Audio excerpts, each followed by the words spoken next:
Now after Vivo's grand X200 Ultra launch with modular lens system, not exactly modular since you're attaching a case and then the lenses, but still very close we can say. Now Samsung reportedly is working on a modular phone-like design which will let you attach or replace the lenses. It's not just limited to lenses here, but other accessories like flash, battery, even fan or even watch can be attached to the phone's module. Now the camera housing in particular will have this magnet type to identify the lens. Then there is also this RFID tag which will detect the type of lens, or it could even be the actuator or reflecting helping it, and then the rotating ring will help you change the focal length as well as the aperture. So meaning a complete modular system here, and you are not attaching it to the case directly to the smartphone itself. So that is what Samsung is after. So a whole new era for smartphone photography and videography awaits in the near future. What do you say about it?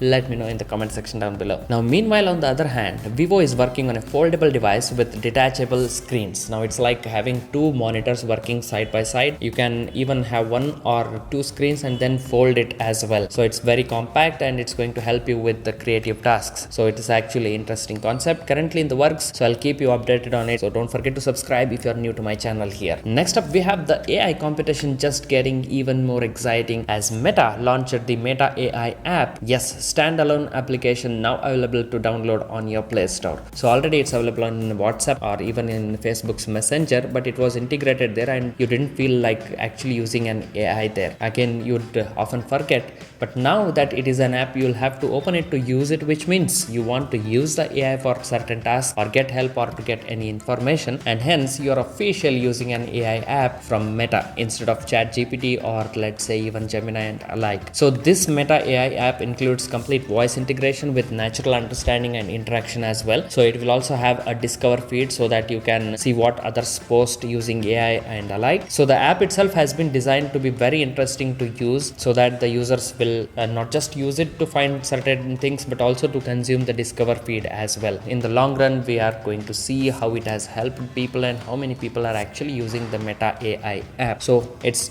ready to download. You can easily go to Play Store and click on download, install it and see it for yourself. Now Sony on the other hand is working on launching the Sony Xperia 1 Mark 7 this May itself, probably since its predecessor was launched last year in the month of May only. According to the leaks, the Xperia 1 Mark 7 will have Snapdragon 8 Elite, obviously the flagship chipset here, not exactly the 8 Elite 2, but 12 GB of RAM, Android 15, while the screen size still sits at 6.5 inches and the dimension itself is like slightly smaller, wider as well as thicker. So that's what the update we have here. So let's see what's in store once we get more updates on the launch as well as the camera specs. So a quick video on latest update in the tech world. Hope it was informative and you liked it. If yes, hit that like button. Do share it with your friends for more such updates. And if you are new here, don't forget to click on that subscribe button. So I will see you in the next one. Until then, take care everyone. Bye bye.